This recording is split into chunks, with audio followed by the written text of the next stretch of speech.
Hi there, I'm Beck Sands, a business mentor for ex-corporate female entrepreneurs. I help women to launch freedom-based businesses and grow and thrive beyond their corporate income. I'm so happy to be here with you today. So I'm doing weekly videos. You may have watched my video from last week. So that was all about my morning and evening routines. If you've got any topics that you would like to ask me about, please do DM me or shoot me an email. Yeah, let me know what your question is in relation to going from corporate into your own business. Yeah, I'd love to support you with that with my videos each week. So, any questions, please do let me know. This week, I'm going to be chatting through how to find your business besties because this is something that I find personally and also with my clients that it can be the biggest thing that can prevent them from actually moving forward in business, but also it can be the thing that makes them want to quit. Because if you don't have that community around you and you're feeling isolated, it can sometimes start to make things feel really lonely and you think, what's the point? And you can start to question whether you want to go back to a job.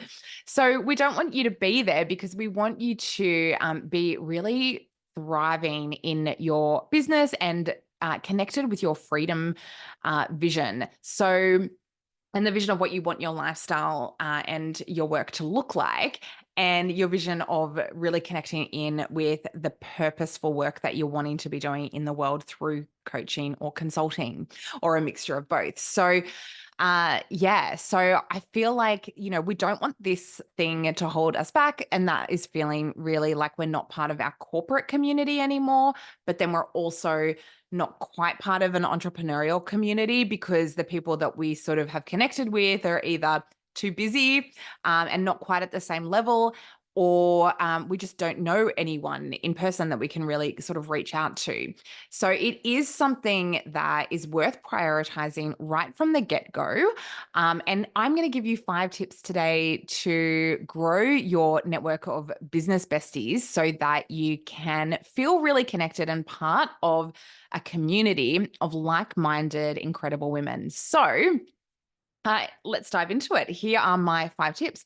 So, the first thing that I recommend is to tap into your existing network and focus on those who are in business. So, there is a bit of like a desire or like a temptation to just connect with all sort of your previous corporate friends, but they will be in a different space to you when you're in business and you're growing a business. And you will find that your corporate friends are still kind of repeating the same issues that you sort of faced in corporate, and you're wanting to play a bigger game now because you're in business for yourself, right? So you're wanting to kind of grow and scale and get into a different mindset and sort of get out of that corporate mindset and elevate to your new entrepreneurial business identity. And so to do that, you want to move away from just catching up with your corporate friends. Not to say that you shouldn't, but I'm just saying in order to grow your entrepreneurial friendship base, this is where we want to focus so that you can have that longevity in business, you can feel connected, and you don't get that sense of isolation. So, yeah, meet for a coffee or a walk. This is people that are friends, like at that kind of same or similar level as you. Because I find if obviously, if you're like trying to reach out to someone who's in business and they've got like millions of followers and this and that, they may not get back to you. So it may be challenging to connect on that level, on that personal level with people that are like 10 steps above you in business. But people look around for people that are kind of at a similar level as you or a little bit ahead almost, so that you can so that you're kind of surrounding yourself with inspirational people that can help you stretch and grow. So like firstly, to do this, tap into your existing network and then meet them for coffees or walks or tea or juice or whatever you want to do. And then also, like, you could do things like monthly Zoom catch-ups to keep each other accountable, or monthly in-person catch-ups to keep each other accountable. I love doing this with other business owners who are at a similar level as me. Just it's mainly like a friendship. So we catch up and we just chat through what's happening, and we help each other stay accountable to what it is we're trying to achieve. So that's outside of like my business coach. That's a lot more sort of strategic and I guess my business's coach has been in business for a few more years than me. So she's further along the path than I am. So someone that I can really learn from. But your business besties can be like your accountability buddies and things like that. So that's an amazing way to really deepen those friendships and connections.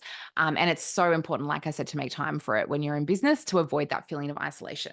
Okay, so the second thing to do to find your business besties is to join masterminds or programs that will support you and will also connect you with like-minded business owners doing similar things. So, when you pay for and join a mastermind group, it can be so powerful in connecting you with people that you can collaborate with, that can support you on your journey, that, you could feature on their podcasts, or you can do joint live streams, or, they can point out various different opportunities. So this is a really great way to connect in with really like-minded business owners who are growing and scaling as well. The third thing to do is to go to as many in-person events as you can. And this is like, ideally you want to go to events that have others building businesses so you can connect in with other like-minded women that are building businesses similar to what you do, like with your own network or with your masterminds or programs. But this is another level. So doing it in person can be such a great way to create those connections. And so what I'd recommend is when you go to these events, make a concerted effort, set an intention to meet at least sort of 5 new people and, connect with them on LinkedIn, on Instagram, and then follow up with a message afterwards. And maybe you can even organize then a coffee catch up or a Zoom and chat through things like that you could potentially collaborate with, or, find out what they're doing and how you can support them and that kind of thing. But it's just great to have those kind of connections, and great to build that business community and really expand your horizons from when you were in corporate, which you have now left behind. Um, the fourth thing you can do is to speak at events and connect with the other speakers as well. We did this at State of Social last year, which is like Australia's biggest social media and digital marketing event. It was held at the Optus Stadium in Perth, and my husband and I spoke at that event, which was amazing. It was such a cool experience. And like we met a lot of the other speakers, hung out with them after the event, and then we've actually stayed friends. So like one of the other speakers is now a business buddy of mine, like an accountability buddy. And we're having like a multiple speakers on our podcast, and we're just doing a lot of collaborations, right? So speaking at an event can be a really great way to get to know other speakers, and really connect with them on a deep level and make lifelong friendships as well. And then the fifth and final suggestion is to invite other business owners to collaborate. So invite them onto your podcast, invite them onto your social media channels, invite them to do like a live stream with you, that kind of thing, and offer other business owners opportunities. And that's a really nice way to grow and build rapport as well. So I hope this has supported you. Ultimately, there are multiple ways that you can start to grow your business community, and those include a mix of free and paid things.